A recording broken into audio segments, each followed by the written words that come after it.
Okay. I hope मेरी आवाज आ रही हो बच्चों तुम लोगों को। चलिए तो अभी तक हम लोगों ने लास्ट टाइम पे इलेक्ट्रिक पोटेंशियल इसके बारे में हम लोग पढ़ रहे थे। और पिछली क्लास में थोड़ा बहुत डिस्कशन भी हुआ था, शायद संडे को आपकी एक डिस्कशन क्लास भी थी। अब देखिए आज की क्लास में हम लोग इसके आगे का सिचुएशन पढ़ेंगे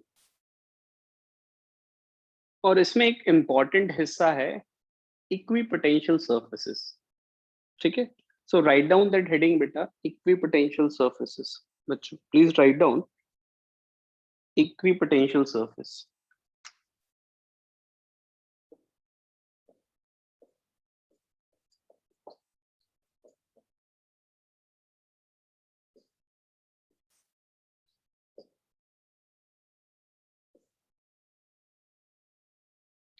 इक्विपोटेंशियल सर्फेसेस। अब नाम से ही समझ आना चाहिए पूरी की पूरी बात। देखिए इक्विपोटेंशियल सर्फेस, अब ये इनके बारे में हम लोग डिस्कशन करना शुरू करते हैं। बेसिकली ये ऐसे पॉइंट्स का लोकस होता है जिनका पोटेंशियल सेम होता है। Please write down this thing. It is the locus of the points, it is the locus of the points whose potential is same, whose potential is same।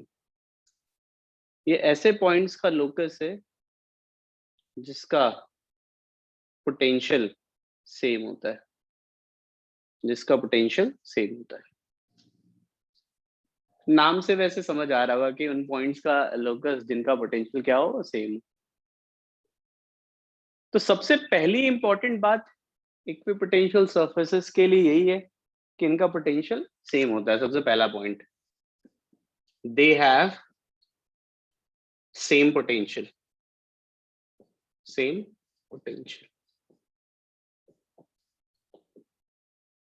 They have same potential, इनका potential same होता है। सबसे पहला point तो ये हो गया। अब पहले मैं कुछ इक्विपोटेंशियल सरफेसेस बनाना पसंद करूंगा, इसके बाद हम इसके बारे में और डिस्कशन करेंगे। इक्विपोटेंशियल सरफेस को बनाने के लिए उसका फील्ड लाइन पता होना बहुत जरूरी है, इलेक्ट्रिक फील्ड लाइन पता होना जरूरी है। जैसे मैं एक पॉइंट चार्ज की बात करता हूँ, just talking about the point charge. Point charge में देखो क्या होता है, जैसे ये प्लस है, फील्ड लाइंस ऐसी होती हैं और इसका तो फॉर्मूला भी पता है ना, क्या होता है, के क्यू अपॉन आर। पोटेंशियल अगर सेम होना है, क्यों बच्चों, पोटेंशियल अगर सेम होना है तो यहाँ तुम्हें समझ आ रहा होगा क्या करना पड़ेगा। ये देखो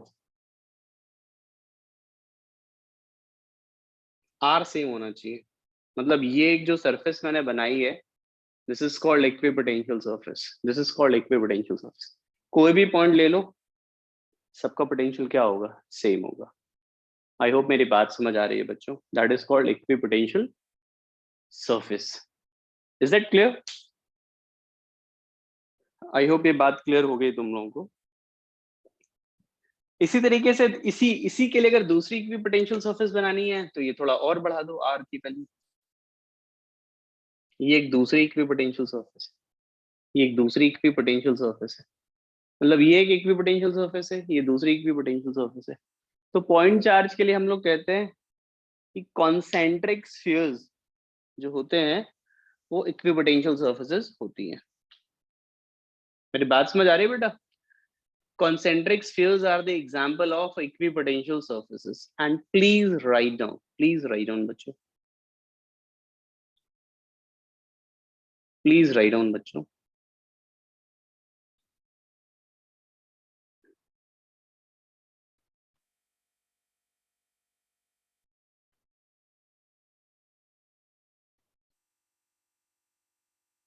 ठीक है, तो सिंपल सी बात हमने बोली कि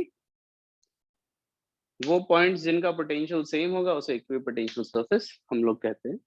और खुद देख लो, ये एक कॉन्सेंट्रिक स्फीयर है, ये एक स्फीयर है, ये एक इक्विपोटेंशियल सरफेस है और दूसरा ये इक्विपोटेंशियल सरफेस है। ठीक है, तो पॉइंट चार्ज के लिए कॉन्सेंट्रिक स्फीयर्स जो होते हैं वो एग्जाम्पल होते हैं इक्विपोटेंशियल सर्फेसेस के, पहली चीज। दूसरा एग्जाम्पल अगर मैं यहीं पे ले लूं, लाइन चार्ज। अच्छा एक चीज और है, चाहे पॉइंट चार्ज हो चाहे स्फीयर हो, आप याद करो जैसा पॉइंट चार्ज का इलेक्ट्रिक फील्ड हुआ करता था वैसे ही कंडक्टिंग स्फीयर का भी पोटेंशियल हुआ करता था, सॉरी फील्ड हुई करती थी। तो इनके इक्विपोटेंशियल सर्फेसेस लगभग एक जैसे हैं या एक जैसे ही हैं। मेरी बात क्लियर होगी बच्चों? एक जैसे ही हैं। I hope it is clear to all of you. तो ये एक इक्विपोटेंशियल सरफेस क्योंकि इन सभी का पॉइंट्स का पोटेंशियल सेम है, ये एक इक्विपोटेंशियल सरफेस क्योंकि इन सभी पॉइंट्स का पोटेंशियल सेम। ठीक है, एक बात ये हो गई।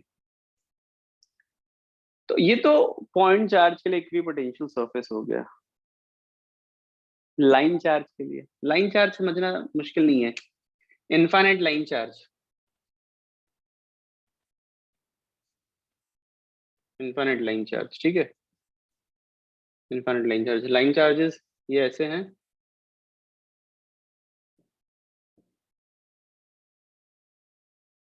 फील्ड लाइंस ऐसी होती है, याद है तुम्हें इनफाइनाइट लाइन चार्ज की फील्ड? मैंने तुम्हें जब lambda by 2 pi epsilon naught R proof किया था तो मैंने बताया था ना कि टॉप व्यू ऐसी फील्ड लाइंस होती हैं चारों तरफ। फील्ड लाइंस इस तरीके से होती हैं, फील्ड लाइंस इस तरीके से होती हैं, ठीक है। अब आप देखो जरा यहाँ पे, इसके लिए जो कौन इक्विपोटेंशियल सरफेस होता है, ये तुम्हारा ध्यान देना, ये ऐसे इस तरीके से सिलेंडर होगा, क्योंकि आर सेम होना चाहिए इक्विपोटेंशियल के लिए। तुम जरा याद करो ना पोटेंशियल डिफरेंस वाला फॉर्मूला, वो सब कुछ आर पे डिपेंड कर रहा था।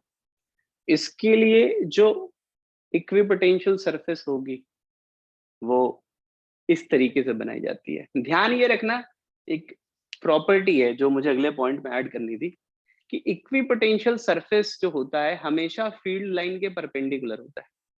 इक्विपोटेंशियल सरफेस जो होता है हमेशा फील्ड लाइन के परपेंडिकुलर होता है। समझ रहे हो बच्चों?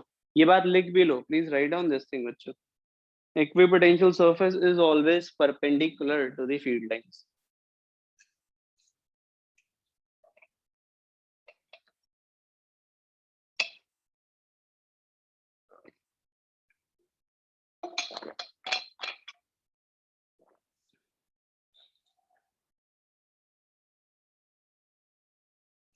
Equipotential surface is always perpendicular to the field lines.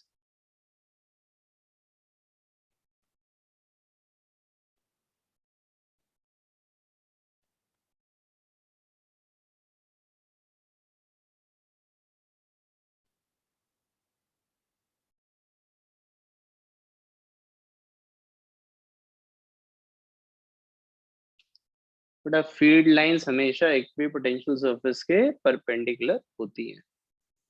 This is the statement बच्चे।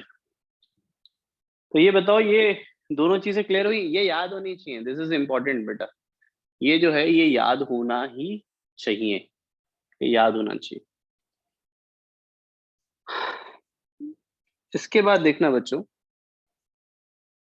यहीं पे ध्यान देना।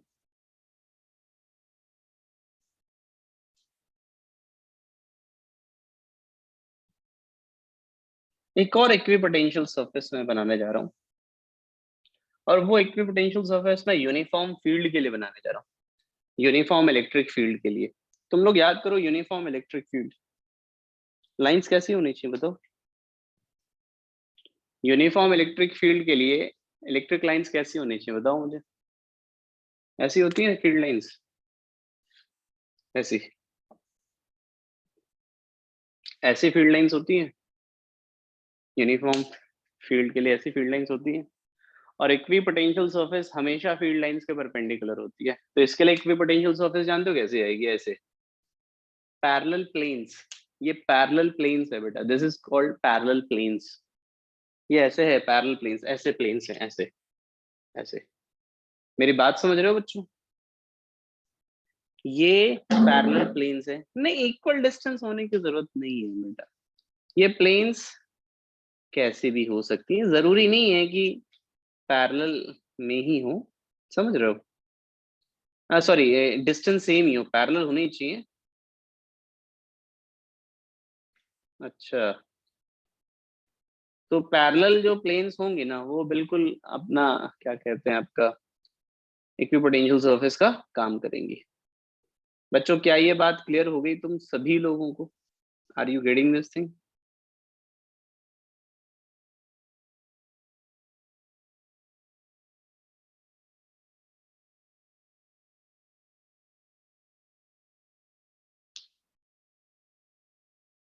क्या समझा दूं मैं, Shreyan Kapoor? Parallel planes equipotential surfaces होंगी यहाँ पर, बस इतना ही बोला है मैंने। जो पैरेलल प्लेन्स होंगी वो इक्विपोटेंशियल सरफेसेस होंगी, ठीक है। इसमें दो प्रॉपर्टी अब तक मैंने बताई है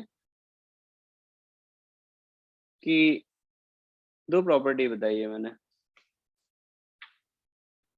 कि एक तो भाई इक्विपोटेंशियल सरफेसेस,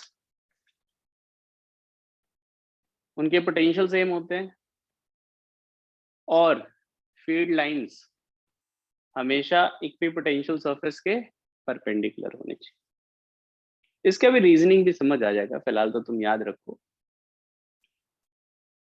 अब कुछ और प्रॉपर्टीज पे, इनफैक्ट कुछ और पॉइंट्स पे आते हैं। जैसे मैं एक एग्जांपल ही ले लेता हूँ, ना मैं पॉइंट चार्ज वाला एग्जांपल लेना ज्यादा पसंद करूंगा। पॉइंट चार्ज वाला एग्जांपल लेना मैं ज्यादा पसंद करूंगा। जैसे पॉइंट चार्ज था ना, और ये एक इक्विपोटेंशियल सरफेस था, ये एक इक्विपोटेंशियल सरफेस था, और तुम देख सकते हो फील्ड लाइंस जो हैं इक्विपोटेंशियल सरफेस के क्या होंगे, परपेंडिकुलर। सुनते रहना पूरी बात अभी। एक तीसरी प्रॉपर्टी मैं ये बोलूंगा कि जैसे ये पॉइंट है और ये पॉइंट है, अब तुम्हें पता है कि इन दोनों पॉइंट्स का पोटेंशियल क्या होने वाला है, सेम होने वाला है। यही तो डेफिनेशन थी, यही तो क्या थे डेफिनेशन। तो कभी भी इक्वी पोटेंशियल सरफेस के दो पॉइंट्स पे हम पोटेंशियल डिफरेंस निकालेंगे ना, पोटेंशियल डिफरेंस, तो वो क्या आएगा, जीरो। मेरी बात समझ आ रही है बेटा? इक्वी पोटेंशियल सरफेस जो है वो हमारा क्या आ जाएगा, इस तरीके से आ जाएगा कि भाई ये पॉइंट है, ये पॉइंट है, दोनों का पोटेंशियल सेम है, तो पोटेंशियल डिफरेंस क्या हो जाएगा, जीरो, क्योंकि पोटेंशियल यहाँ पे सेम है। और अभी थोड़ी देर पहले मैंने तुम्हें एक चीज बताई थी कि फील्ड लाइंस परपेंडिकुलर होंगी, जरा उसका रीजन भी समझना। हम लोग ये पढ़ते थे ना, E dot D L, potential difference. अब मेरे को बताओ,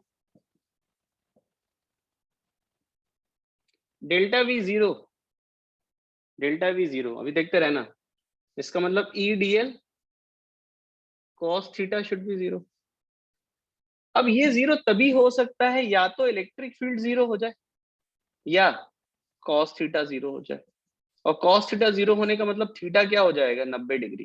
थीटा क्या हो जाएगा, 90 डिग्री। थीटा क्या हो जाएगा, 90 डिग्री। मतलब ई और डीएल के बीच का एंगल क्या होना चाहिए, 90 डिग्री। इलेक्ट्रिक फील्ड ये है, और बेटा डीएल ये है, डीएल, ये डीएल का काम करता है, ये समझ रहे हो? डीएल या डीआर जो भी कह दो। तो या तो भाई ई जीरो हो जाए, ई जीरो हो गया तब तो ये तुम्हारा पोटेंशियल डिफरेंस क्या हो जाएगा, जीरो, या तो ये जीरो हो जाए। अगर ये जीरो नहीं है तो ये डेफिनेटली क्या होगा, जीरो होगा।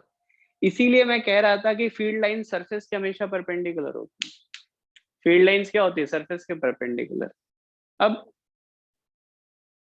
अगर ई जीरो नहीं है, इक्वी पोटेंशियल सरफेस है, तो फील्ड लाइन डेफिनेटली सरफेस के परपेंडिकुलर होगी। उसका रीजन सीधा सीधा ये है, देखो यहाँ से जो मैंने पूरा का पूरा एक्सप्लेनेशन दिया है। Are you getting this thing? Note कर लो बेटा। श्रेयन कपूर बेटा, क्या नहीं समझ आया पूरा लिख के दो। तुम इस तरीके से बोलोगे कि समझ नहीं आया तो मेरे को पता नहीं चलता ना, इतनी बड़ी काफी कुछ मैं बता चुका हूँ। मेरे को स्पेसिफिकली लिख के दो बेटा, तो मैं उससे फिर बताऊँ। और तुम ये कहोगे कि पूरा नहीं समझ आया, तो फिर मैं कुछ नहीं बताऊंगा। जो पॉइंट है वो स्पेसिफिकली मेंशन बच्चे कर दो, ठीक है। जैसे कोई स्पेसिफिक पॉइंट में प्रॉब्लम है तो मैं उसको एक्सप्लेन कर देता हूँ।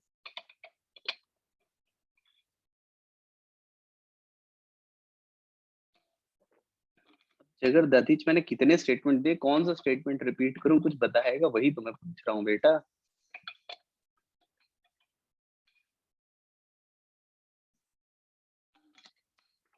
लेटेस्ट में मैंने बस एक लाइन ही बोली थी कि इलेक्ट्रिक फील्ड और ये जो इक्वी पोटेंशियल सरफेस है आपस में परपेंडिकुलर होंगे, ये लाइन बोली थी मैंने बस। और किसी पर्टिकुलर पार्ट में प्रॉब्लम हो तो बच्चे पूछ लो, मैं वेट कर ले रहा हूँ। जब भी बेटा पूछो थोड़ा सा स्पेसिफाई जरूर करो बेटा कि क्या पूछ रहे हो, क्योंकि पता नहीं चलता है क्या पूछ रहे हो।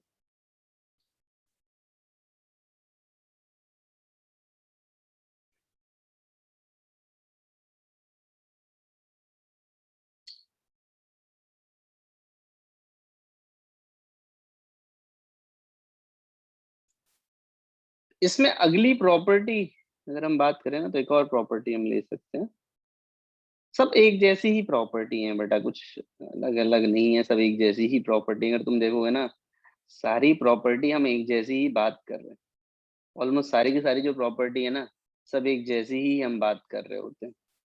और देखो जरा, इसमें मैंने तुम्हें बोला कि 2 पॉइंट लोगे तो डेल्टा वी 0 होगा। इसमें अगला पॉइंट यही बोलता है कि किसी चार्ज को इक्विपोटेंशियल सरफेस में एक पॉइंट से दूसरे पॉइंट तक मूव कराने में 0 वर्क डन करना पड़ता है।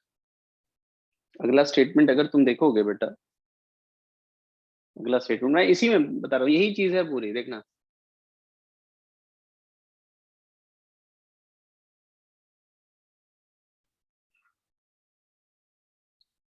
तुमसे एक अगला जो पॉइंट है कि जैसे कोई इक्विपोटेंशियल सरफेस, जैसे इसी इक्विपोटेंशियल सरफेस की मैं बात कर रहा हूँ। अगर तुम किसी चार्ज को पॉइंट 1 से पॉइंट 2 दोनों सेम, दोनों के दोनों इक्विपोटेंशियल सरफेस के ऊपर है, तो इक्विपोटेंशियल सरफेस के ऊपर एक पॉइंट से दूसरे पॉइंट तक शिफ्ट करने में जो वर्क डन करना पड़ता है वो 0 करना पड़ता है। और ये वर्क डन 0 इसलिए है क्योंकि मैंने तुम्हें बताया था वर्क डन का फॉर्मूला होता है क्यू डेल्टा वी। अब तुम बताओ, ये 1 से 2 के लिए डेल्टा वी क्या हो गया, 0। तो डेफिनेटली बच्चों वर्क डन क्या हो जाएगा, 0। क्या मेरी बात समझ आई बच्चों? क्या मेरी बात समझ आई? ये डेल्टा वी इजल टू 0 से ही इंटरप्रेट किया है हमने।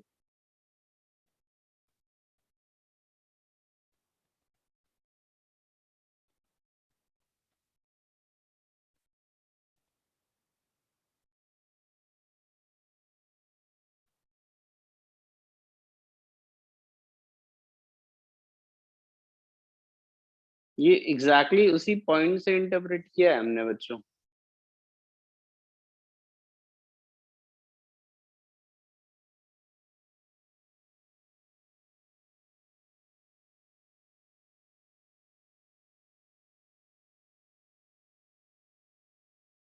तो अब तक हमने कितने पॉइंट्स के, मैं याद दिलाता हूँ थोड़ा सा। सबसे पहला पॉइंट, इक्विपोटेंशियल सरफेस है क्या? तो ये उन पॉइंट्स का लोकस है या उन पॉइंट्स का ग्रुप है जिनका पोटेंशियल सेम होता है। फिर मैंने इक्विपोटेंशियल सरफेसेस तुम्हें बना के बताई। तो पॉइंट चार्ज का इक्विपोटेंशियल सरफेस क्या था? पॉइंट चार्ज का इक्विपोटेंशियल सरफेस था कॉन्सेंट्रिक स्फीयर्स, ठीक है। लाइन चार्ज का इक्विपोटेंशियल सरफेस क्या था? लाइन चार्ज का था इक्विपोटेंशियल सरफेस सिलेंडर। सिलेंडर कई कोई एक से ज्यादा सिलेंडर भी हो सकते हैं, ठीक है। और यूनिफॉर्म फील्ड्स थी, तो उनके लिए मैंने क्या बताया था? इक्विपोटेंशियल सरफेस पैरेलल प्लेन्स, याद आ रहा है? ये मैंने पॉइंट्स बताए। फिर मैंने बोला कि भाई हमेशा जो फील्ड लाइंस होती हैं इक्विपोटेंशियल सरफेस के परपेंडिकुलर होती है, और उसका रीजन भी मैंने एक्सप्लेन किया था। क्योंकि ई डॉट डी एल 0 होता है, तो कॉस थीटा 0 होना पड़ेगा, तो थीटा क्या होगा, 90। फिर मैंने बोला कि 2 पॉइंट लोगे इक्विपोटेंशियल सरफेस पे तो डेल्टा वी 0 होगा। इसका मतलब है एक पॉइंट से दूसरे पॉइंट तक किसी चार्ज को ले जाने में जो वर्क डन आएगा वो क्या होगा बच्चे, 0।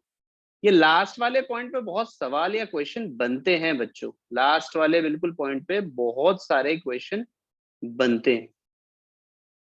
अब ये बताओ, क्या इतनी बात क्लियर हो गई है आप सभी लोगों को, ये बताओ? ये सारी बात क्लियर हो गई है बच्चों? इतनी सी ही बात मैंने बताई है और पूरा का पूरा मैंने उसे समराइज कर दिया।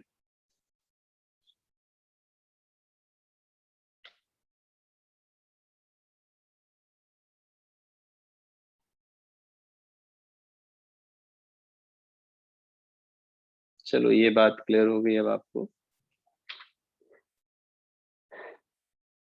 तो ये इक्विपोटेंशियल सरफेस के बारे में बात की हमने। अब इसमें क्वेश्चन बनते हैं। एक क्वेश्चन में एक या दो क्वेश्चन लेना चाहता हूं मैं। अच्छे क्वेश्चंस होते हैं इसमें, क्वेश्चन अच्छे बनाए जा सकते हैं और एक एक करके हम लोग लेंगे। फिलहाल तो एक छोटा सा सवाल मैं ले रहा हूँ और उसे आंसर करो। वैसे तुम लोग आंसर कर दोगे बट फिर भी क्वेश्चन है, उसे आंसर करो।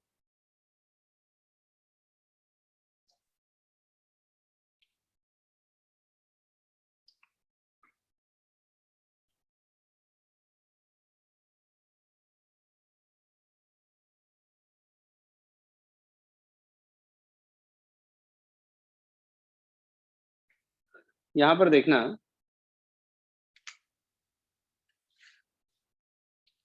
एक पॉजिटिव चार्ज Q है,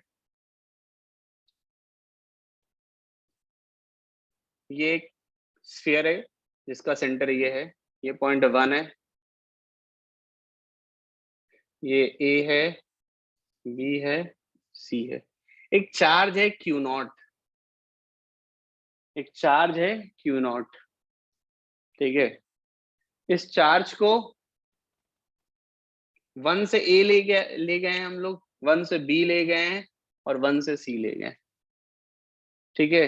क्वेश्चन है कि किस पाथ में वर्क डन ज्यादा करना पड़ेगा, किस पाथ में वर्क डन ज्यादा करना पड़ेगा।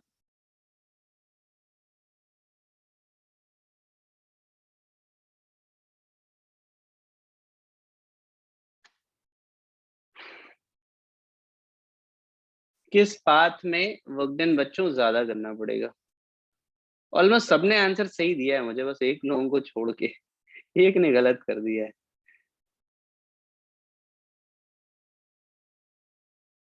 रोहित ने गलत किया है। Answer equal in each case, और उसका आंसर क्या है? 0। सभी में सेम वर्क करना पड़ेगा और सभी का आंसर क्या होगा? 0। क्या कहते हो, मुझे ये बताओ आप सब लोग, सभी में वर्क डन क्या होगा? 0 होगा। That's very good.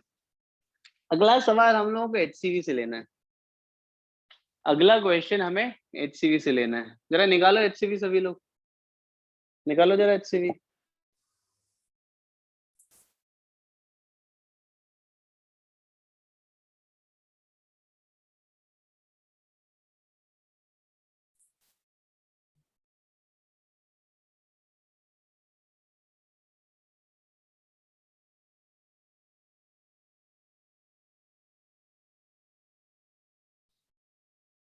निकाल लिया अभी?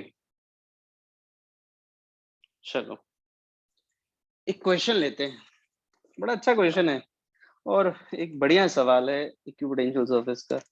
आ जाओ जरा बेटा, page number 123, page number 123, question number 62 का पहला part. Page number 123, question number 62 का पहला पार्ट। क्वेश्चन नंबर 62 का पहला पार्ट। मेरी आवाज आ रही कि नहीं आ रही बच्चों? तुम लोग को सुनाई तो दे रहा है ना? क्वेश्चन नंबर 62 का पहला पार्ट, केवल दैट फर्स्ट पार्ट बच्चों।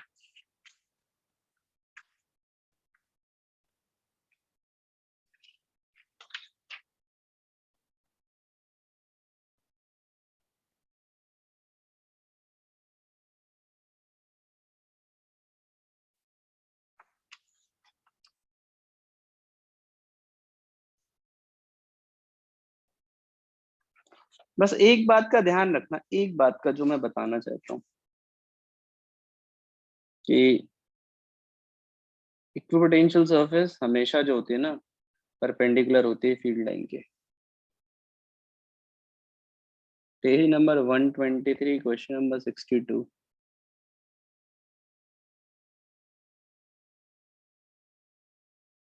क्वेश्चन अच्छा ही है, मतलब क्वेश्चन तो अच्छा है।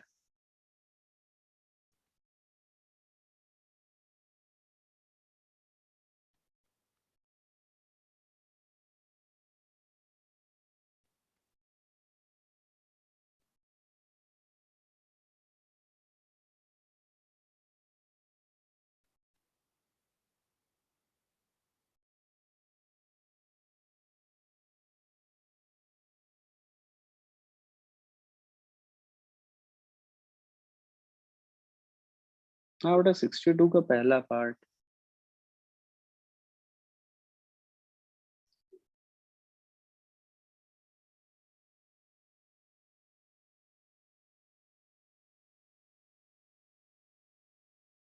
हाँ बेटा अटेम्प्ट कर लो सभी लोग, फिर मैं डिस्कस करता हूँ।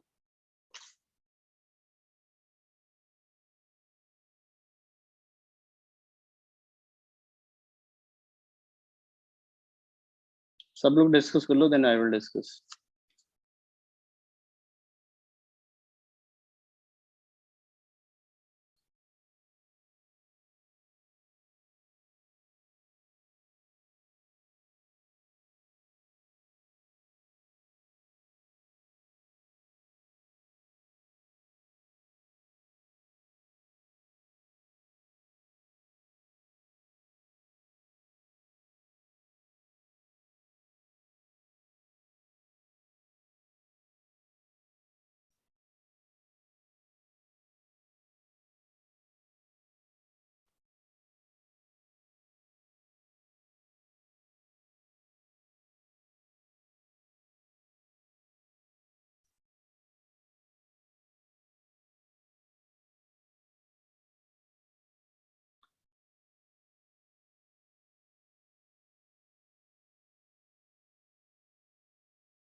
देखो बच्चों मैं सॉल्व कर रहा हूँ, फिर इसके बाद अब ध्यान दीजिएगा आप लोग। इस क्वेश्चन में वैसे कई लोगों ने कर लिया, अच्छी बात है, बट कुछ चीजें आपको सीखने को जरूर मिलेंगी। और आप देखो, जो भी क्वेश्चन बेटा कभी भी क्लास में कराया जाता है ना, उसको बहुत ध्यान देने की जरूरत होती है। रीजन है, कुछ ना कुछ आपको सीखने को मिलता है। ठीक है, कुछ ना कुछ इसमें आपको सीखने को मिलता है, इसलिए बड़ा जरूरी पार्ट हो जाता है। अब देखिए जरा इस क्वेश्चन की अगर मैं बात करूं,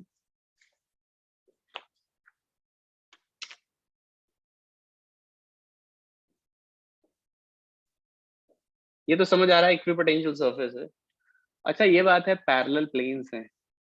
पैरेलल प्लेन्स है तो ये भी तुम्हें समझ आ जाना चाहिए कि अगर पैरेलल प्लेन्स हैं तो ये बात भी समझ आ जाना चाहिए कि यूनिफॉर्म इलेक्ट्रिक फील्ड है और प्लेन्स के परपेंडिकुलर होगा। अब प्लेन्स के परपेंडिकुलर है तो फील्ड या तो इधर हो सकता है या इधर हो सकता है, दोनों चॉइस हो सकती है।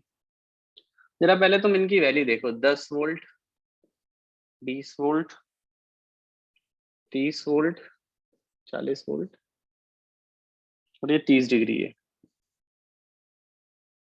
ये 10, सॉरी यहाँ से शुरू है ना, 10, 20, 30।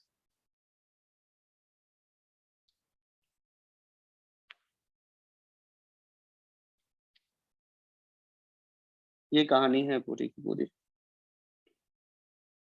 अब देखो इन दोनों में कौन सी डायरेक्शन होती है, इस बात के लिए जरा एक बात ध्यान देना। और इस लाइन को मैं मैथमेटिकली भी प्रूव कर सकता हूँ पोटेंशियल के डेफिनेशन से, और जो मैं बोल रहा हूँ फिलहाल उसे याद कर लो। ये डेफिनेशन से प्रूव किया जा सकता है कि कभी भी अगर ये इलेक्ट्रिक फील्ड है, ध्यान देना ये इलेक्ट्रिक फील्ड है, ठीक है, तो जब भी तुम इलेक्ट्रिक फील्ड की डायरेक्शन में जाओगे पोटेंशियल विल डिक्रीज। पोटेंशियल क्या होगा, डिक्रीज होगा। और यही इलेक्ट्रिक फील्ड में अगर अपोजिट जाओगे तो पोटेंशियल विल इंक्रीज।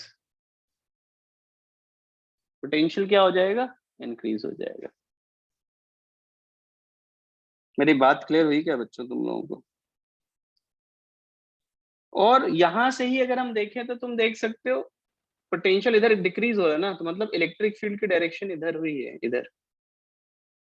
ठीक है। और मैंने तुम्हें बताया था E is equal to minus DV upon D R. E बेटा हमें मैग्नीट्यूड चाहिए, तो मैं सीधे सीधे delta V upon delta R लगा दूं क्या? भाई मैग्नीट्यूड तो आपको पता है ना, मैं सॉरी डायरेक्शन तो पता है, मैग्नीट्यूड के लिए मैं बस इतना निकाल दूं। डेल्टा वी देखो, इन दोनों के बीच में पोटेंशियल डिफरेंस क्या है? 10 वोल्ट है। और डेल्टा आर बेटा ये परपेंडिकुलर सेपरेशन होता है। परपेंडिकुलर सेपरेशन मतलब ये परपेंडिकुलर डिस्टेंस, ये हो गया 10, ये 30 डिग्री। तो ये लेंथ जानते हो कितनी होगी? 10। इनफैक्ट ये हो जाएगा 10 सेंटीमीटर है, ये ध्यान रखना। Sign 30 degree into 10⁻²। 10⁻² से क्यों मल्टीप्लाई किया क्यों मल्टीप्लाई किया समझ आ रहा है? एमकेएस में कन्वर्ट करने के लिए बेटा, एमकेएस में कन्वर्ट करने के लिए।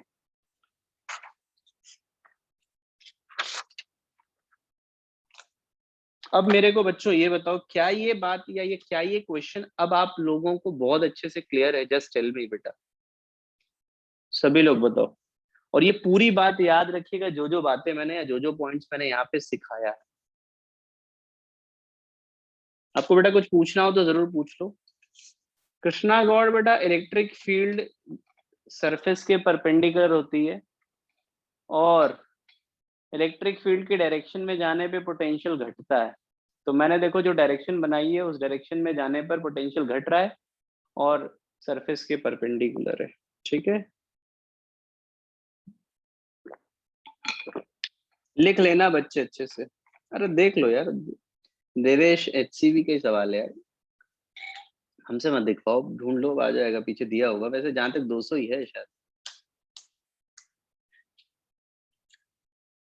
अभी बात बच्चों क्लियर हो गई तुम सभी लोगों को? It's very good. चलो, तो मैं उम्मीद करता हूँ जो बेसिक कंसेप्ट था इक्विपोटेंशियल सरफेस का मैंने थोड़ा बहुत तुम्हें समझा दिया है, और कैसे हम इसके बारे में बात कर रहे हैं ये भी क्लियर होना चाहिए। ठीक है, चलो अब मुझे दो कंसेप्ट और पढ़ाने हैं। एक इंपॉर्टेंट कंसेप्ट है जो मुझे पढ़ाना है। आप उसे क्वेश्चन की तरह, होते तो क्वेश्चन ही है ये, बट हाँ आप इसे थ्योरी की तरह ही समझिए। ठीक है, मैं उसे हेडिंग में प्रॉपर लिखवा रहा हूँ, बट आप इसे याद जरूर रखिएगा बच्चों, जरूर याद रखिएगा। ठीक है बेटा, तो देखो जरा,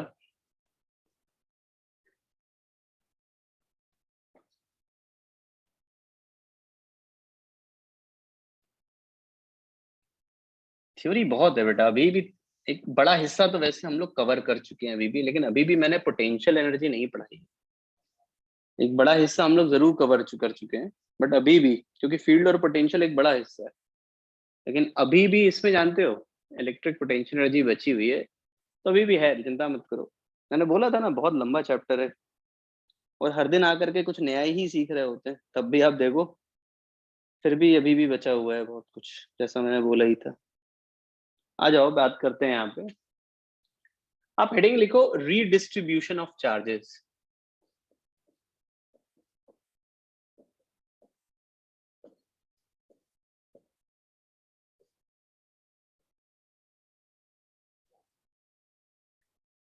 एक स्फीयर है जिसपे कंडक्टिंग स्फीयर है बेटा, ध्यान रखना, जिसपे चार्ज है Q1 और इसका रेडियस है R1। दूसरा स्फीयर है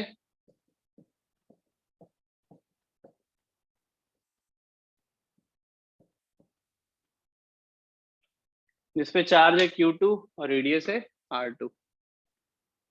रेडियस है R2, दोनों दूर दूर रखे हुए हैं बेटा। ठीक है, दोनों दूर दूर रखे हुए। अब आप देखो जरा इसमें, आपसे कहता है कि इनको टच करा देते हैं या जीरो रेजिस्टेंस वायर से जोड़ देते हैं। इनको हम क्या कर देते हैं, जीरो रेजिस्टेंस वायर से जोड़ देते हैं। तो फाइनल चार्जेस क्या होंगे, तो फाइनल चार्जेस क्या होंगे, जीरो रेजिस्टेंस वायर से जोड़ दिया तो फाइनल चार्जेस क्या होंगे। ऐसा क्वेश्चन कुछ दिन पहले मैंने पढ़ाया था तुम लोग को, जिसमें आइडेंटिकल जब बॉडी थी तो मैंने कहा था कि दोनों पे चार्ज Q1 प्लस Q2/2 होगा, याद आता है क्या, जब आइडेंटिकल बॉडी होगी। लेकिन अब ये ऐसा नहीं है, अब हमने ऐसे जनरल पढ़ना शुरू किया है, इसे जनरल। मैंने आइडेंटिकल बॉडी बिल्कुल मैं नहीं कर रहा हूँ, इसे हम लोग जनरल बात करने जा रहे हैं, ठीक है। And that's why it is important now. मैंने तुम्हें तब भी बोला था कि मैं इसको डिस्कस जरूर करूंगा, और देखो वो डिस्कशन का समय आ गया है। देखो, चार्जेस का ट्रांसफर तब तक होता है जब तक कि दोनों का पोटेंशियल सेम ना हो जाए। वैसे जनरली तुम देखो तो करंट क्या होता है, delta V upon R. Current है क्या, फ्लो ऑफ चार्ज है। तो चार्ज का ट्रांसफर तब तक होगा जब तक कि इन दोनों के बीच में पोटेंशियल डिफरेंस है। और चार्ज हमेशा हायर पोटेंशियल से लोअर पोटेंशियल की तरफ जाता है, चार्ज हमेशा हायर पोटेंशियल से लोअर पोटेंशियल की तरफ जाता है। इस चीज को लिखो सबसे पहले, positive charge move from higher potential to lower potential.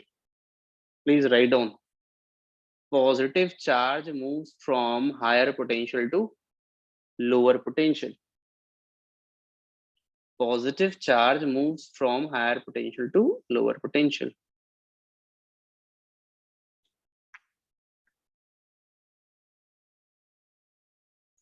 ठीक है, और एक लाइन और लिखो, एक लाइन और लिखो। Transfer of charge takes place,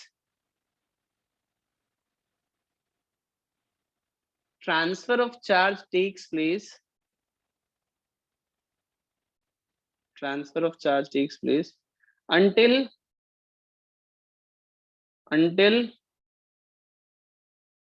potential of both the bodies becomes zero, until potential of both the bodies becomes zero, potential of both the bodies become zero। और इसी कंसेप्ट को हम यूज करने जा रहे हैं यहाँ पे, कि जब तक कि दोनों का पोटेंशियल सेम नहीं होगा तब तक चार्जेस का ट्रांसफर होगा। सुनते रहना बेटा, जरा पूरी बात देखते रहना और सुनते भी रहना मेरी बात। मैंने कहा कि ठीक है, चार्जेस का ट्रांसफर हुआ, फाइनल चार्ज जो है वो Q1 डैश है, और वो कितना है यहाँ पे Q2 डैश। ये Q1 डैश और Q2 डैश फाइनल चार्जेस हैं। फाइनल चार्जेस का मतलब है कि ये चार्ज अचीव करने के बाद दोनों का पोटेंशियल सेम हो गया। ये चार्ज अचीव करने के बाद दोनों का पोटेंशियल बच्चे क्या हो गया, सेम हो गया। तो अब देखो जरा, सबसे पहली इक्वेशन मैं बनाऊंगा चार्ज कंजर्वेशन की। पहली इक्वेशन है चार्ज कंजर्वेशन, मतलब Q1 dash plus Q2 dash is equal to Q1 plus Q2, पहली इक्वेशन। क्योंकि भाई चार्ज या तो इस बॉडी से इसमें जाएगा या इस बॉडी से इसमें जाएगा, कहीं पर भी जाए चार्जेस का मूवमेंट इन दोनों बॉडी में ही होगा ना। तो charge should remain conserved, that's why I am saying that Q1 dash plus Q2 dash should be equal to the Q1 plus Q2. This is the first equation. Is that clear बच्चों? Just tell me, is that clear? ये पहली equation है charge conservation से। दूसरी equation बनेगी, मैंने ये बोला ना, फाइनल पोटेंशियल सेम होगा, चार्जेस का ट्रांसफर तब तक होगा जब तक कि पोटेंशियल सेम ना हो जाए। तो यहाँ पर क्या होगा, दोनों का पोटेंशियल सेम हो जाएगा, दोनों का पोटेंशियल क्या हो जाएगा, सेम। तो फाइनल पोटेंशियल दोनों का सेम होना चाहिए, ठीक है। तो फाइनल पोटेंशियल सेम हम करते हैं तो क्या आ जाएगा भाई बताओ, के Q1 डैश बाई R1 के Q2 डैश बाई R2। एक इक्वेशन ये है, दूसरी इक्वेशन ये है। दो वेरिएबल, दो इक्वेशन, Q1 डैश और Q2 डैश में। बस तुम्हें अब जानते हो क्या करना है, इन दोनों को सॉल्व करो और रिजल्ट ये निकालो जरा।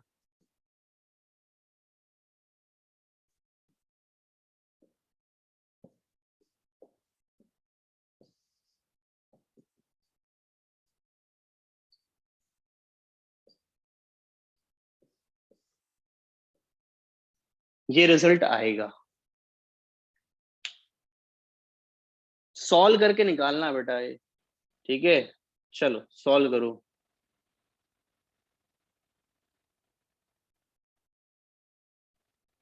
बेटा चार्ज कंजर्वेशन की इक्वेशन है रोहित, पहली वाली। चार्ज कहीं पर भी वेस्ट नहीं हो सकता, एक बॉडी से दूसरे बॉडी में जाएगा, इसीलिए इनिशियल चार्ज और फाइनल चार्ज सेम होगा।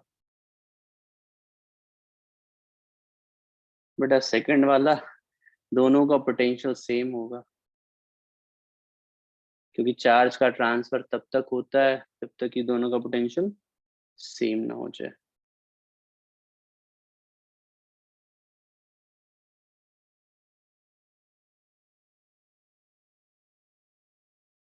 ठीक है?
लास्ट पार्ट बेटा बस ये है कि दोनों का पोटेंशियल सेम होना चाहिए। चार्जेस का ट्रांसफर तब तक होता है जब तक कि दोनों का पोटेंशियल सेम ना हो जाए, इसीलिए दोनों का पोटेंशियल बच्चे क्या कर दिया, सेम कर दिया।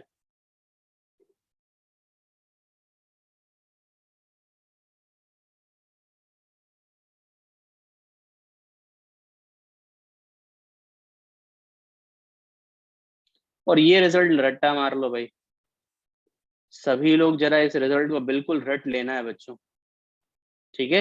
You have to learn this result बच्चों, everybody need to learn this result, ठीक है? हाँ सभी लोग बच्चा इसको लर्न जरूर करना है। और इसमें एक बड़ी इंपॉर्टेंट बात है जो मैं बताना चाहता हूँ, ऑब्जर्वेशन ये है कि तुम जरा यहाँ से देखो, तो इसमें Q final charge proportional to radius आता है। प्रोपोर्शनल टू रेडियस मतलब जो स्फीयर जितना बड़ा होगा उसके पास उतना ज्यादा चार्ज होगा, जो स्फीयर जितना ज्यादा बड़ा होगा उसके पास उतना ज्यादा चार्ज होगा। ये जरूर याद रखना, Q प्रोपोर्शनल टू R। ये फाइनल चार्ज जो होगा वो प्रोपोर्शनल टू R आता है, ठीक है बच्चों?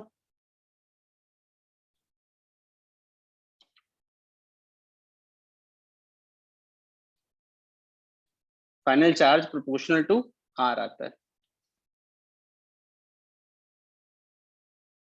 इसके बाद देखना जरा, जरा सरफेस चार्ज डेंसिटी निकालो। सरफेस चार्ज डेंसिटी क्या होगा, Q dash upon 4 pi R square ना।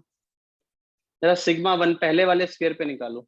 Q1 डैश की वैल्यू कितनी है, Q1 plus Q2 upon R1 plus R2 into R1 upon 4 पाई R1 स्क्वायर। तो ये सिग्मा वन आ जाएगा Q1 प्लस Q2 अपॉन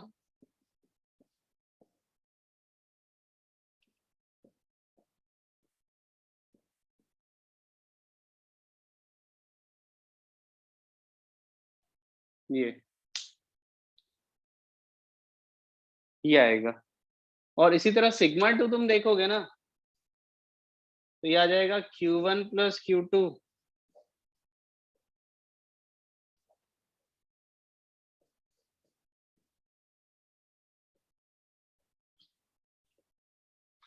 तुम यहां पर एक ऑब्जर्वेशन देखो बेटा, मैं थोड़ा सा हटा रहा हूँ यहाँ से, मैं इस साइड हटा रहा हूँ, थोड़ा देखना जरा ध्यान से देखना है यहाँ पे एक बात।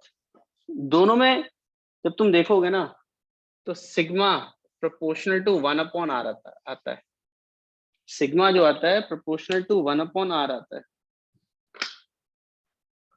सिग्मा प्रोपोर्शनल टू बच्चा 1/r आता है। क्या ये दिखता है?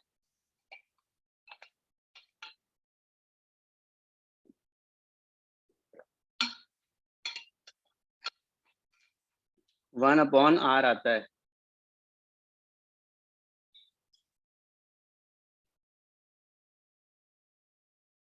Are you getting this thing बच्चों? Just tell me now.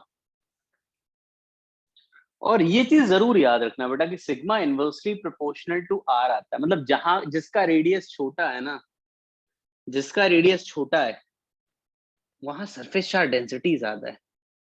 जिसका रेडियस छोटा है, जिसका रेडियस छोटा है उसका सरफेस चार्ज डेंसिटी ज्यादा है।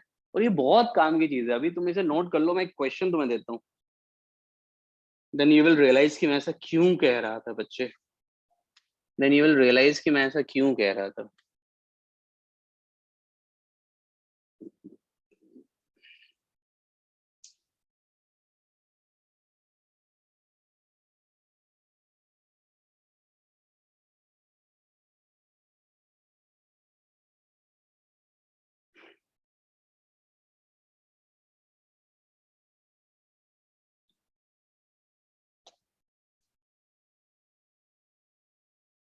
वैसे मैं इसी हिस्से पे एक क्वेश्चन लेना चाहता हूँ। बड़ा सिंपल सा क्वेश्चन है, बट वही है ना कि अब करो तब पता चलेगा सिंपल है कि मुश्किल है।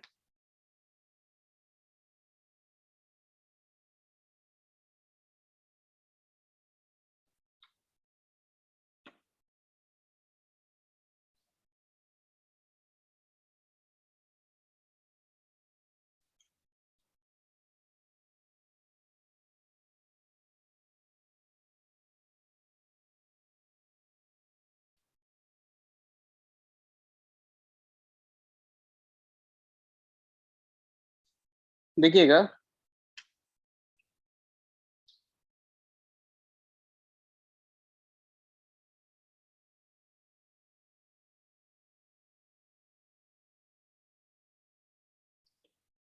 ये कंडक्टिंग सरफेस है जिसको हमने चार्ज क्यू दिया है। बेटा रैंडम से बनाने की कोशिश की है मैंने। एक कंडक्टिंग सरफेस है जिसे मैंने चार्ज क्यू दिया है। चार्ज क्या होगा इस कंडक्टिंग सरफेस पे? पूरा का पूरा डिस्ट्रीब्यूट हो जाएगा। ये चार्ज क्यू पूरे सरफेस पे, कंडक्टिंग है तो चार्ज पूरा का पूरा सरफेस पे ही रहेगा। बताया था ना, कंडक्टर में सारा का सारा चार्ज सरफेस पे रहता है, तो सब पे चार्ज आ जाएगा। ये पॉइंट 1 है, ये पॉइंट 2 है, ये पॉइंट 3 है और ये पॉइंट 4 है। और तुमसे क्वेश्चन पूछेगा कि जब तुमने चार्ज दिया और चार्ज पूरा सरफेस पे स्प्रेड हो गया, किस पॉइंट पे सरफेस चार्ज डेंसिटी की वैल्यू सबसे ज्यादा होगी? किस पॉइंट पे सरफेस चार्ज डेंसिटी की वैल्यू सबसे ज्यादा होगी?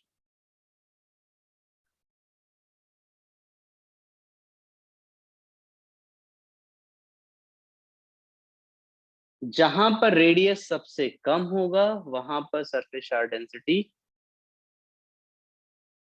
ज्यादा होगी। तो सबसे कम रेडियस ऑफ कर्वेचर कहाँ दिख रहा है भाई? रेडियस ऑफ कर्वेचर तो समझते ही होगे। अरे नहीं दिया गौर, तुम गलत कर रही हो। रेडियस ऑफ कर्वेचर देखो ना कहाँ सबसे छोटा है। हम्म, सबसे छोटा रेडियस ऑफ कर्वेचर यहाँ पर है बेटा, ये। इसीलिए सबसे ज्यादा। मैंने कम पूछा था कि ज्यादा पूछा था? ज्यादा पूछा था ना। सबसे ज्यादा जो सरफेस चार्ज डेंसिटी होगी वो 2 पे होगी। अब बताओ मेरे को बच्चों, क्या बात ये समझ आई तुम लोगों को? यहाँ से ये बात बताओ मुझे।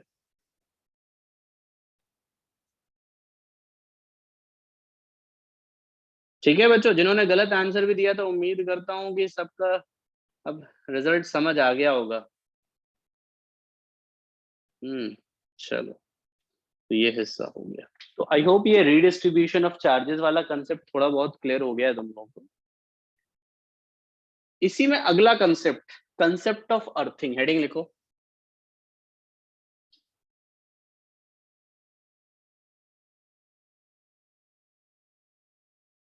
Concept of earthing.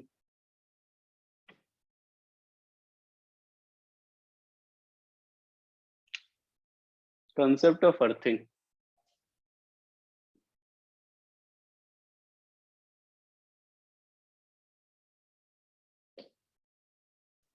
कोई भी बॉडी है, लेट्स से ये बॉडी है,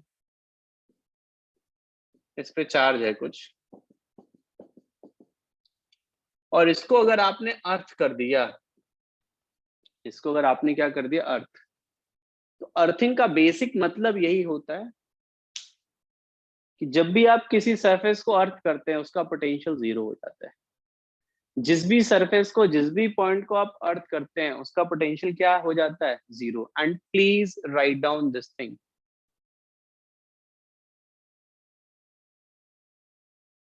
the point which is earth, the point which is earth, its potential becomes zero, its potential becomes zero, its potential become zero। और अगर मैं इसी की बात करूं, सुनना जरा भी, देखना देख, जैसे मान लो इनिशियल चार्ज क्यू था, रेडियस आर था, ये स्फीयर है, इनिशियल चार्ज क्यू था और रेडियस आर था, और मैंने इसको भी अर्थ नहीं किया, अभी मैंने इसको अर्थ नहीं किया है, ये था। अब मैंने अगर इसको अर्थिंग कर दी ना, अब मैंने इसको अर्थिंग कर दी, तो ये चार्ज का डिस्ट्रीब्यूशन, ट्रांजैक्शन करेगा अर्थ के साथ। ये क्या करेगा, चार्ज का ट्रांजैक्शन करेगा अर्थ के साथ। अर्थ इनफाइनाइट सोर्स ऑफ इलेक्ट्रॉन माना जाता है, ऐसा अर्थ है ना। हम ये मानते हैं कि अर्थ के पास बहुत सारा इलेक्ट्रॉन है, बहुत सारा इलेक्ट्रॉन है, तो वो क्या करता है, और अर्थ का पोटेंशियल जीरो माना जाता है। अर्थ का पोटेंशियल क्या माना जाता है, जीरो। अर्थ का पोटेंशियल जीरो है और उसके पास खूब सारा इलेक्ट्रॉन माना जाता है। तो किसी भी पॉइंट को, सरफेस को आप जब कनेक्ट करते हो ना, अर्थ कर दिया, तो हम ये मान लेते हैं कि भाई चार्ज का मूवमेंट तब तक होगा दोनों के बीच में जब तक कि उस बॉडी का, उस सरफेस का, उस पॉइंट का पोटेंशियल जीरो ना हो जाए। ठीक है, तो इस केस में अगर तुम देखोगे ना बेटा, इस केस में तो जैसे ही तुमने अर्थ किया, तो इनिशियल तो चार्ज क्यू था, मैंने कहा मान लो फाइनल चार्ज कितना है, एक्स। फाइनल चार्ज मतलब अर्थिंग के बाद सब कुछ हो गया, उसके बाद फाइनल चार्ज एक्स बचा। तो ये चार्ज ऐसा होगा कि इसका पोटेंशियल को क्या कर देगा, जीरो। अब अर्थ का, ये स्फीयर का पोटेंशियल क्या होता है, के एक्स अपॉन आर, और इसकी वैल्यू जीरो, तो यहाँ पे एक्स की वैल्यू क्या मिल जाएगी, जीरो। इसका मतलब है कि इस केस में सारा का सारा चार्ज अर्थ में चला जाएगा, इस केस में सारा का सारा चार्ज अर्थ में चला जाएगा। देखो इसको तुम रटो नहीं, रटना तुमको यही है कि अर्थिंग का मतलब है कि जिस सरफेस या पॉइंट को तुम अर्थ करोगे उसका पोटेंशियल जीरो हो जाएगा। ठीक है, इस केस में ये सारा का सारा चार्ज कहाँ चला जा रहा है, अर्थ में चला जा रहा है। क्या मेरी बात क्लियर हो गई बच्चों? बेटा इसको बहुत अच्छे से रट लेना बेटा। के क्यू बाई आर पोटेंशियल लिखा है मैंने के एक्स बाई आर, क्योंकि फाइनल चार्ज मैंने एक्स ले लिया था। किसी भी पॉइंट को अगर हम अर्थ करते हैं तो उस पॉइंट का पोटेंशियल जीरो हो जाता है, बस यही कंसेप्ट। ठीक है भाई दक्ष अग्रवाल।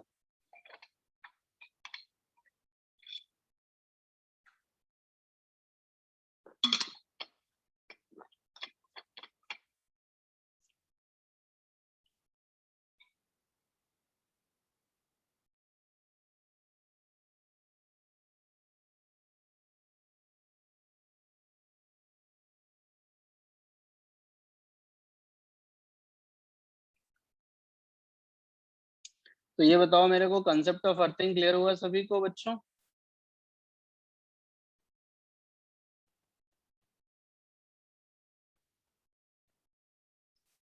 इसको बस अभी इतना ही रखते हैं। वैसे इन दोनों कंसेप्ट का यूज हम बहुत करने वाले हैं आगे, आगे हम इन कंसेप्ट का बहुत यूज करने वाले हैं, लेकिन अभी नहीं।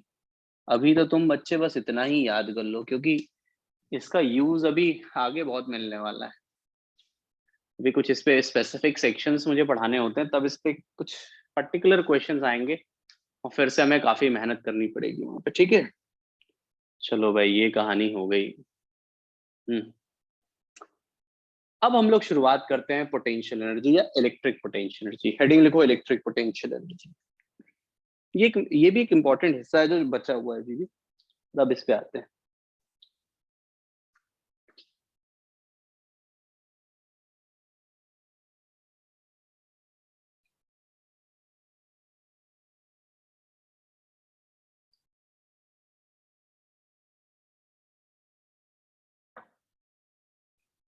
हेडिंग लिखो बच्चे electric potential energy.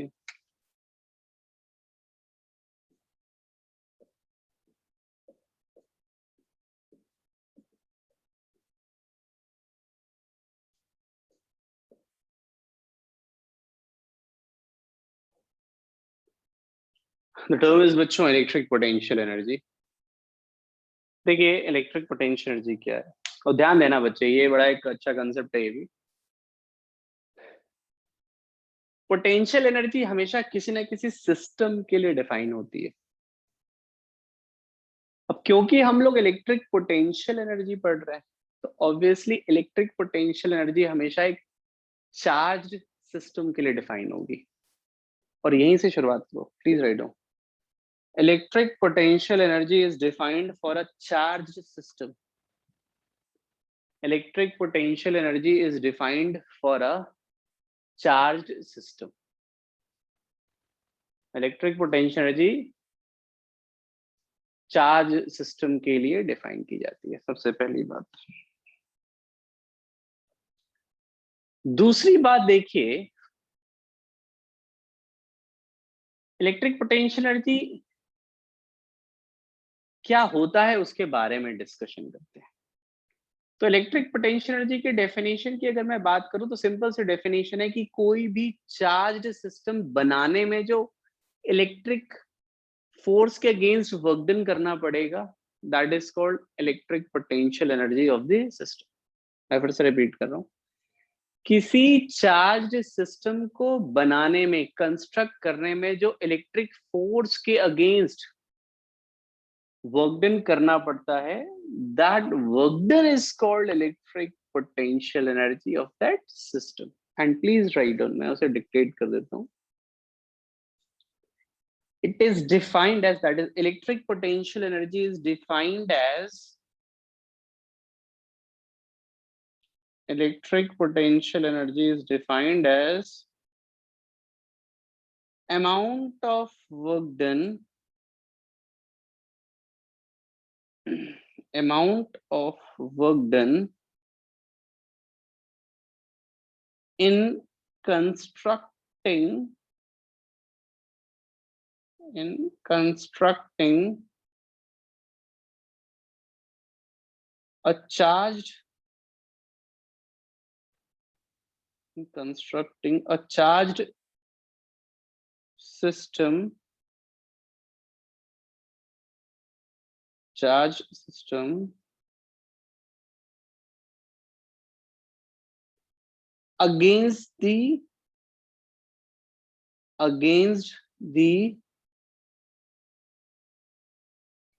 electric force, against the electric force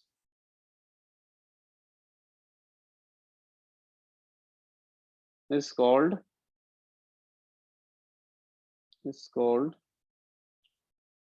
electric potential energy of this system।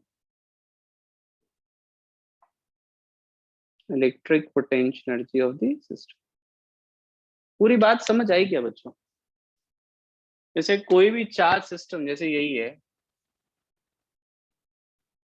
इस चार्ज सिस्टम को बनाने में जितना भी इलेक्ट्रिक फोर्स के अगेंस्ट वर्क डन करना पड़ेगा, वो उस सिस्टम का इलेक्ट्रिक पोटेंशियल एनर्जी कहलाता है। इस बात को एक एग्जांपल से समझते हैं। जैसे यही एक चार्ज सिस्टम है, लेट्स से यही एक चार्ज सिस्टम है जो हमें बनाना है यहाँ पर, ठीक है। ये एक चार्ज सिस्टम है जो हमें यहाँ पे कंस्ट्रक्ट करना है। इनके बीच की दूरी r ले लो, सुनते रहना जरा। तो कैसे बनाएंगे उसे देखना जरा तुम लोग। सबसे पहले ये Q1 यहाँ पर और ये Q2 यहाँ पर इनफाइनाइट सेपरेशन पे रखे हुए हैं। सबसे पहले क्या है, ये दोनों इनफाइनाइट सेपरेशन पे रखे हुए हैं। अब सबसे पहले हमने क्या किया, Q1 को यहाँ पर लेकर के आए, Q1 को यहाँ पर लेकर के आए। भाई दोनों इन्फिनिटी पे रखे थे, ठीक है, दोनों इन्फिनिटी पे रखे थे, तुम Q1 को लेकर के आए। अब क्योंकि Q2 तो इन्फिनिटी पे रखा हुआ है, जब Q2 इन्फिनिटी पे रखा है तो क्या Q1 को कोई वर्क करना पड़ेगा, क्योंकि Q2 तो इन्फिनिटी पे है, अब इन्फिनिटी से तो फोर्स लगा नहीं सकता। इसका मतलब क्या हुआ कि जब हम Q1 को यहां से यहां तक लाएंगे तो Q2 इस पे कोई फोर्स नहीं लगा पाएगा, तो Q2 की वजह से वर्क डन क्या हो गया, 0। क्या ये पहली बात क्लियर हो गई? इसके बाद सुनते रहना पूरी बात बच्चों। पहले जब हम यहां से यहां तक लाए तो भाई कोई इलेक्ट्रिक फोर्स नहीं लगा, इसलिए वर्क डन क्या हो गया, 0, कोई वर्क नहीं करना पड़ा। लेकिन अब जब तुम Q1 यहाँ ला चुके हो, अब Q2 को यहां से यहां तक लाओगे, अब तुम्हें वर्क डन करना पड़ेगा, क्योंकि Q1 क्या करेगा, फील्ड एक्सर्ट करेगा, जैसे जैसे पास होगे फील्ड बढ़ेगी, फोर्स बढ़ेगा और तुम्हें वर्क करना पड़ेगा। और जो भी तुम यहां से यहां तक लाने में जो वर्क डन करोगे वो किसके बराबर होगा, potential energy of that system. Is that clear? ये वर्क डन निकालने के लिए मैंने तुम्हें एक फॉर्मूला पढ़ाया था, W is equal to Q delta V. तो कौन सा चार्ज ला रहे हो, Q2 ला रहे हो, डेल्टा वी या final potential minus initial potential. Final potential कितना हो गया बेटा, इसकी वजह से यहाँ का पोटेंशियल, और इसकी वजह से इनफाइनाइट पे पोटेंशियल कितना होगा, इन्फिनिटी का पोटेंशियल होता है 0। तो ये वर्क डन बन जाएगा K Q1 Q2/R, और यही क्या होगा, potential energy for this system होगा। यही क्या होगा, electric potential energy for this system होगा। ठीक है, पूरी बात नोट करो, चलो पूरी बात नोट करो।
यहाँ पे एक बात देख लेना बेटा, मैं फिर से रिपीट कर दे रहा हूँ।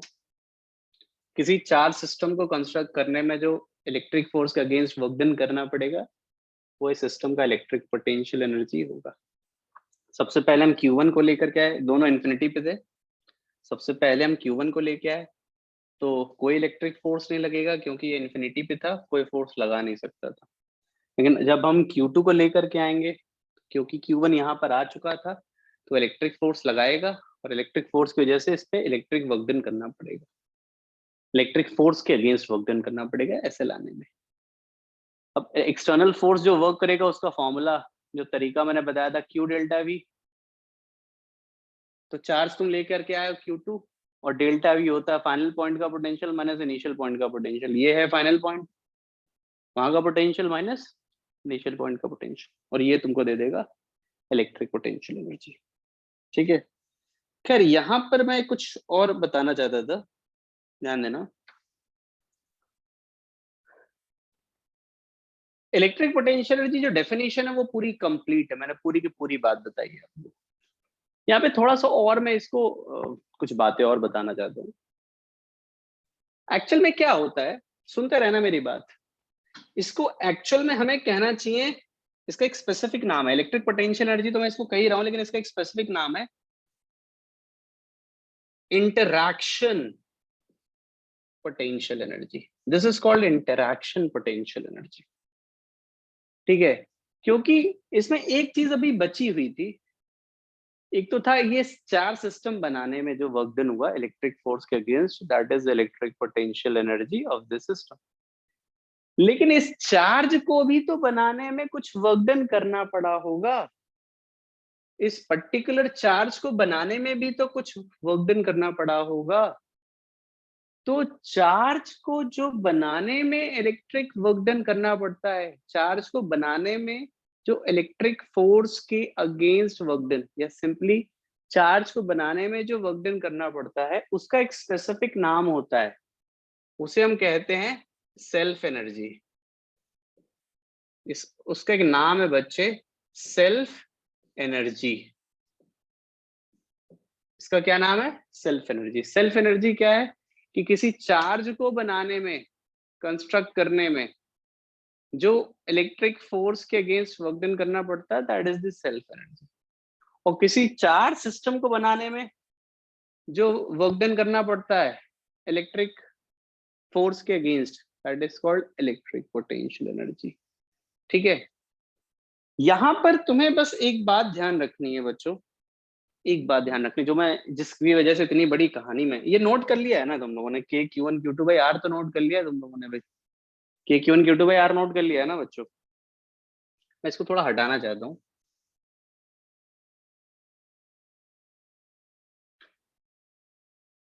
ध्यान देना जरा भी आप लोग, मैं क्या बोलने वाला हूँ। जब भी हम लोग इलेक्ट्रिक पोटेंशियल एनर्जी डिफाइन करते हैं ना, इलेक्ट्रिक पोटेंशियल एनर्जी, सुनते रहना, इलेक्ट्रिक पोटेंशियल एनर्जी, तो सबसे पहले चार्ज को बनाया जाता है। चार्ज को बनाने में जो वर्क डन करना पड़ता है उसको हम कहते हैं सेल्फ एनर्जी। लिख लो इस चीज को, work done in constructing a charge, लिख लो, work done in constructing a charge is called self energy, is called self energy। Charge को बनाने में जो वर्क डन करना पड़ता है वो कहलाता है सेल्फ एनर्जी। ठीक है। तो जब भी हम इलेक्ट्रिक पोटेंशियल एनर्जी को परिभाषित करते हैं, डिफाइन करते हैं, तो सबसे पहले हम चार्ज को बनाते हैं। मतलब इसमें एक हिस्सा आना चाहिए सेल्फ एनर्जी। सबसे पहले हमने क्या बनाया? चार्ज। ठीक है, चार्ज को बनाया। उसके बाद दोनों चार्ज को हम इनफाइनाइट से कुछ सेपरेशन पे लेकर के आ रहे हैं, जो मैंने तुम्हें पढ़ाया थोड़ी देर पहले कि ये इन्फिनिटी पे था, ये इन्फिनिटी पे था, इसको लाए, फिर इसको लाए, और वो जो वर्क डन करना पड़ा उसका नाम हमने दिया था इंटरैक्शन पोटेंशियल एनर्जी। क्या दिया था? Interaction potential energy. ठीक है। तो इलेक्ट्रिक पोटेंशियल एनर्जी एक्चुअल में होता है सेल्फ एनर्जी, चार्ज को बनाने में लगा work done, plus interaction potential energy, दोनों चार्ज को पास में लाने में लगा वर्क डन। ये टोटल इलेक्ट्रिक पोटेंशियल एनर्जी होती है, ठीक है। लेकिन तुम एक बात का ध्यान रखना, जनरली इसके बारे में बात होती नहीं है, सेल्फ एनर्जी के बारे में। आपकी एनसीईआरटी या बुक्स में हमेशा जब भी वो इलेक्ट्रिक पोटेंशियल एनर्जी कहता है तो उसका मतलब जनरली इंटरैक्शन पोटेंशियल एनर्जी ही होता है। तो जब तक कुछ कहा ना जाए, जब तक कुछ बोला ना जाए, तुम कभी भी सेल्फ एनर्जी मत यूज करना। देखो मैंने तुम्हें पूरी कहानी, पूरा इलेक्ट्रिक पोटेंशियल एनर्जी सही से बताया है, इसलिए मैं पूरी बात बता रहा हूँ। एनसीईआरटी में तुम्हें इसका नाम मिलेगा नहीं, ठीक है। तो इसीलिए मैं कह रहा हूँ कि जब तक कुछ ना कहा जाए इसके बारे में हम कभी नहीं बात करेंगे। हमारे लिए इलेक्ट्रिक पोटेंशियल एनर्जी का मतलब यही होगा। लेकिन कहीं सवाल में या स्पेसिफिक पार्ट में कहीं पूछ ही लिया कि ये क्या है, तब हम जरूर इसके बारे में डिस्कशन करेंगे। आई होप थोड़ी बहुत बात समझ आ गई हो।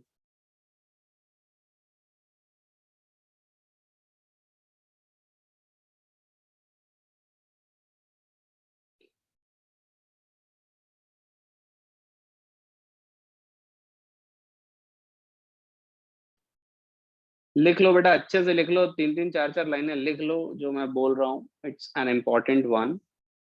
बहुत सारी बातें हमने की हैं, जानना जरूरी है तुम्हें।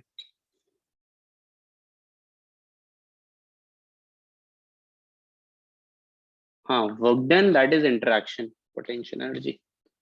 और जब तक कुछ नहीं कहते हैं, यही हमारा पोटेंशियल एनर्जी है।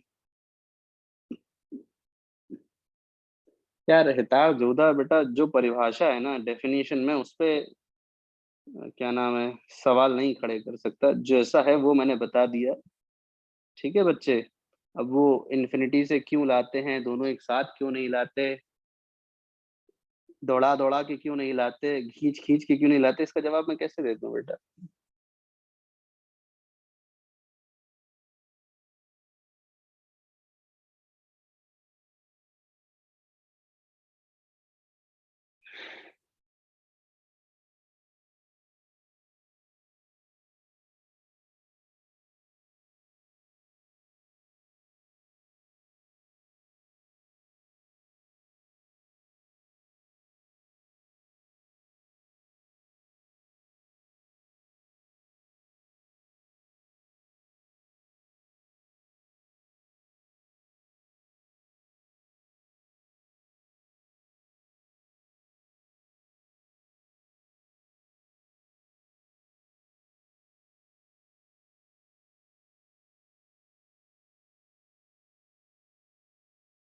हाँ, चार्ज हमेशा विद साइन डालते हैं बेटा।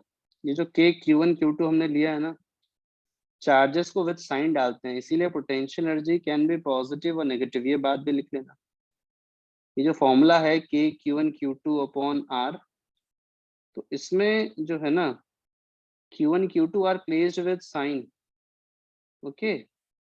And the potential energy can be positive और it can be negative also. It can be positive or it can be negative. Obviously potential energy negative हो सकता है बेटा, कोई बड़ी बात नहीं है। It's not a big deal.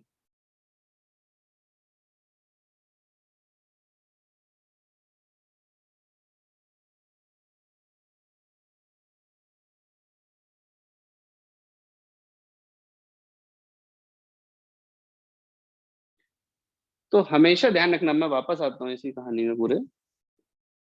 अगर हम बात करें,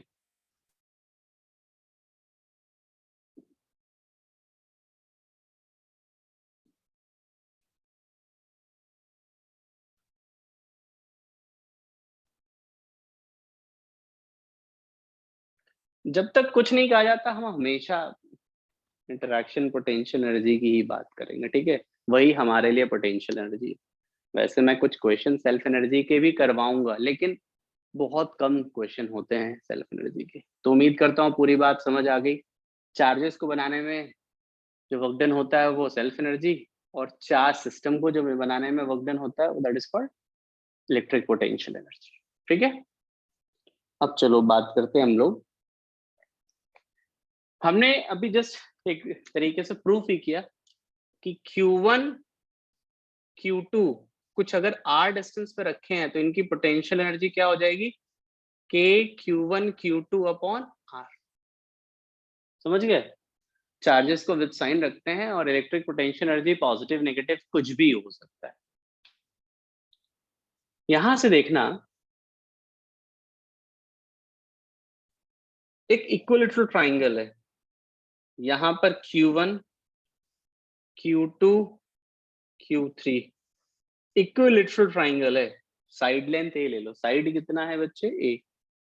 तो क्वेश्चन कहता है कि ये बताओ इस पूरे सिस्टम का इलेक्ट्रिक पोटेंशियल एनर्जी क्या होगा।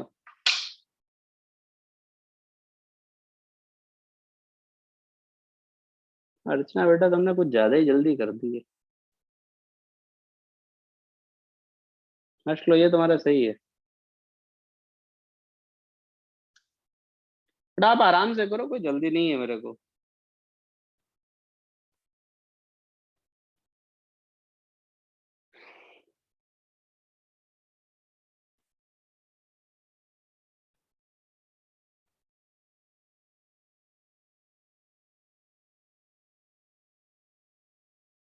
बड़ा स्ट्रेट फॉरवर्ड सा है ये।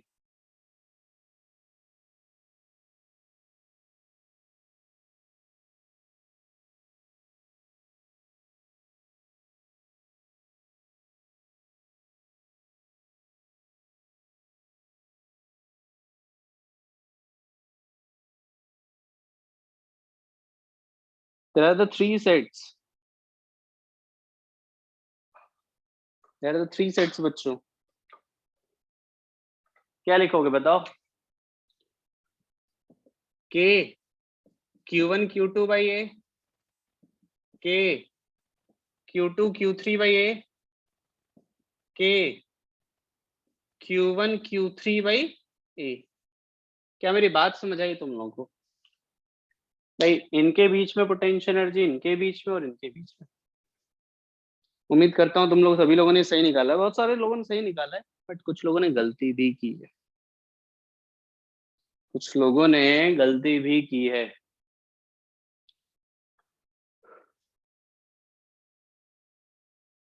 अगला क्वेश्चन लिया जाए, आसान सा है वो भी, आसान सा है।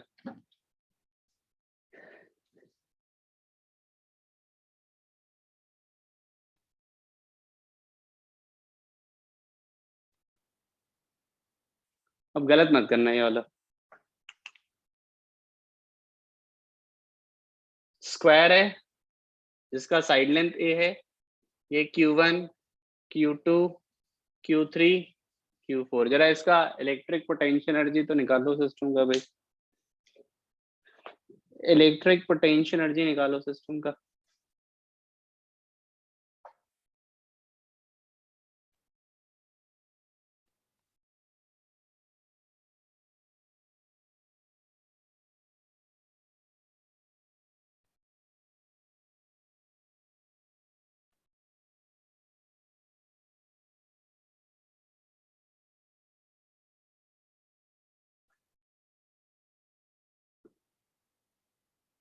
आसान क्वेश्चन है भाई।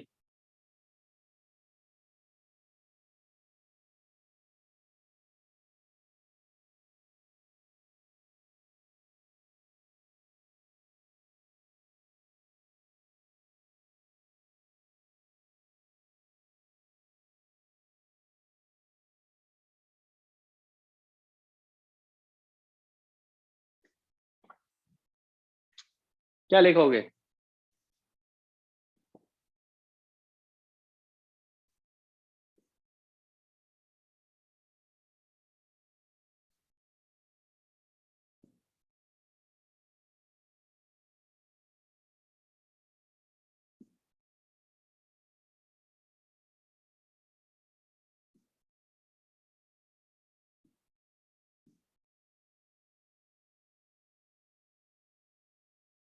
ये है प्लस इन दोनों का भी, इन दोनों का भी।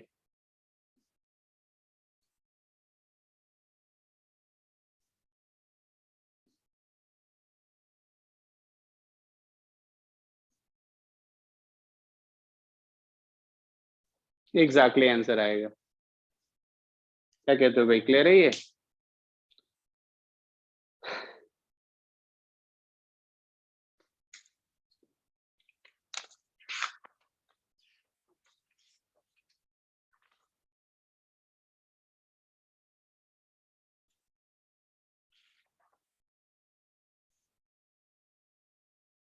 क्या ये बात क्लियर होगी बच्चों? तो उम्मीद करता हूँ इलेक्ट्रिक पोटेंशियल एनर्जी लिखने का तरीका समझ आ गया कि कैसे इलेक्ट्रिक पोटेंशियल एनर्जी हम लिखते हैं, कैसे हम इलेक्ट्रिक पोटेंशियल एनर्जी लिखते हैं।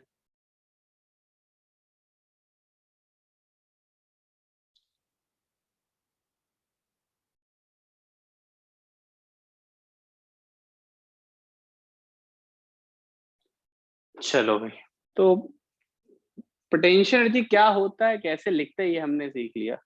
इसके एप्लीकेशंस पे हम लोग बात करेंगे। इसके एप्लीकेशंस हम लोग नेक्स्ट टर्म पे शुरू कर दें, कि मुझे एक साथ काफी सारे क्वेश्चंस कराने होंगे, ठीक है? तो आज की क्लास इतनी ही रखते हैं। नेक्स्ट टर्म पे हम लोग इसके एप्लीकेशंस की बात करेंगे, ठीक है? पढ़ के आना आप लोग, लेक्चर जो आज मैंने पढ़ाया है ना बच्चों से, थोड़ा पढ़ के आना। तो अगली क्लास काफी इंपॉर्टेंट होने वाली है, उसमें बहुत सारी चीजें या बहुत अलग अलग टाइप के क्वेश्चन हम लोग करेंगे, ठीक है? चलो फिर आज इतना ही रखते हैं बच्चों।